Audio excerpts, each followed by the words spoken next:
ಸಮಸ್ತ ಕನ್ನಡಿಗರಿಗೆ ನಮಸ್ಕಾರ. ನೀವು ನೋಡ್ತಾ ಇದ್ದೀರಾ ಬಿಪಿ ನ್ಯೂಸ್ ಕನ್ನಡ. ನಾನು ಭುವನ. ಕರ್ನಾಟಕ ರಾಜಕಾರಣದಲ್ಲಿ ಸದ್ದಿಲ್ಲದೆ ದೊಡ್ಡ ಬದಲಾವಣೆಯ ಗಾಳಿ ಬೀಸ್ತಾ ಇದೆ.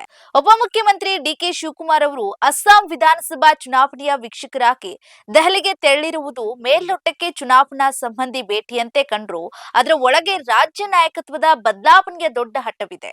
ಕಳೆದ ಕೆಲ ದಿನಗಳಿಂದ ಶಿವಕುಮಾರ್ ಅವರ ಪಾಳೆಯವು ಅಧಿಕಾರ ಹಂಚಿಕೆ ಒಪ್ಪಂದದಂತೆ ತಮಗೆ ಮುಖ್ಯಮಂತ್ರಿ ಸ್ಥಾನ ನೀಡಬೇಕು ಅಂತ ಒತ್ತಡ ಹೇರ್ತಾ ಇದ್ರು. ಈ ಸಂದರ್ಭದಲ್ಲಿ ಸಿಎಂ ಸಿದ್ದರಾಮಯ್ಯ ಅವರಿಗೆ ಮಾಹಿತಿ ನೀಡದೆ ಶಿವಕುಮಾರ್ ಅವರು ದೆಹಲಿಗೆ ಹಾರಿದ್ದು ರಾಜ್ಯ ರಾಜಕೀಯದಲ್ಲಿ ಸಂಚಲನ ಮೂಡಿಸಿದೆ. ಇದು ಕೇವಲ ಅಸ್ಸಾಂ ಚುನಾವಣೆಯ ಕುರಿತಾದ ಭೇಟಿಯಲ್ಲ, ಬದಲಿಗೆ ಹೈಕಮಾಂಡ್ ನಾಯಕರಾದಂತಹ ಸೋನಿಯಾ ಗಾಂಧಿ ಮತ್ತು ರಾಹುಲ್ ಗಾಂಧಿ ಅವರ ಮುಂದೆ ತಮ್ಮ ಹಕ್ಕು ಮಂಡಿಸುವ ಕಾರ್ಯತಂತ್ರ ಎನ್ನಲಾಗ್ತಾ ಇದೆ. ಮತ್ತೊಂದೆಡೆ ಸಿದ್ದರಾಮಯ್ಯ ಅವರ ಆಪ್ತ ವಲಯದಲ್ಲಿ ಗುರುತಿಸಿಕೊಂಡಿರುವಂತಹ ಇಂಧನ ಸಚಿವ ಕೆಜೆ ಜಾರ್ಜ್ ಅವರು ಕೂಡ 10 ಜನಪಥ ನಿವಾಸದಲ್ಲಿ ರಾಹುಲ್ ಗಾಂಧಿ ಅವರನ್ನ ಭೇಟಿ ಮಾಡಿರುವುದು ಕುತೂಹಲಕ್ಕೆ ಕಾರಣವಾಗಿದೆ. ಸುಮಾರು 40 ನಿಮಿಷಗಳ ಕಾಲ ನಡೆದಂತ ಈ ಸುದೀರ್ಘ ಮಾತುಕತೆ ಕೇವಲ ಕೇರಳ ಚುನಾವಣೆಯ ವೀಕ್ಷಕರ ಜವಾಬ್ದಾರಿಗೆ ಸೀಮಿತವಾಗಿಲ್ಲ ಎನ್ನುವುದು ರಾಜಕೀಯ ವಿಶ್ಲೇಷಕರ ಅಭಿಪ್ರಾಯ. ಶಿವಕುಮಾರ್ ಅವರ ನಾಯಕತ್ವ ಬದಲಾವಣೆಯ ಪಟ್ಟಣ ತಡೆಯೋದಕ್ಕೆ ಅಥವಾ ಅದಕ್ಕೆ ಪ್ರತಿಯಾಗಿ ಸಂಪುಟ ಪುನರ್ರಚನೆಯ ಪ್ರಸ್ತಾಪವನ್ನ ಮಂಡಿಸಲು ಸಿದ್ದರಾಮಯ್ಯ ಅವರು ಜಾರ್ಜ್ ಅವರನ್ನ ಸಂಧಾನಕಾರನಂತೆ ಕಳಿಸಿರಬಹುದು ಎಂಬ ಚರ್ಚೆಗಳು ನಡೀತಾ ಇವೆ.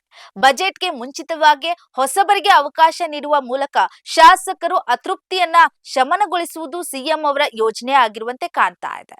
ಈ ಎಲ್ಲಾ ಬೆಳವಣಿಗೆಗಳು ನಡೀತಾ ಇರುವಾಗಲೇ ತುಮಕೂರಿನಲ್ಲಿ ಮಾಜಿ ಸಚಿವ ಕೆಎನ್ ರಾಜಣ್ಣ ಅವರ ಮನೆಯಲ್ಲಿ ನಡೆದಂತ ಔತಣಕೂಟ ಹೊಸ ಆಯಾಮವನ್ನ ಪಡೆದುಕೊಂಡಿದೆ. ರಾಜಣ್ಣ ಅವರನ್ನ ಸಂಪುಟಕ್ಕೆ ಮರು ಸೇರ್ಪಡೆಗೊಳಿಸಬೇಕು ಎಂಬ ಭರವಸೆಯನ್ನ ಸಿಎಂ ನೀಡಿರುವುದು ತಮ್ಮ ಬೆಂಬಲಿಗರನ್ನ ಒಗ್ಗೂಡಿಸುವ ಅವರ ಪ್ರಯತ್ನದ ಭಾಗವಾಗಿದೆಯಾ ಅನ್ನುವಂತ ಪ್ರಶ್ನೆ ಕಾಡ್ತಾ ಇದೆ.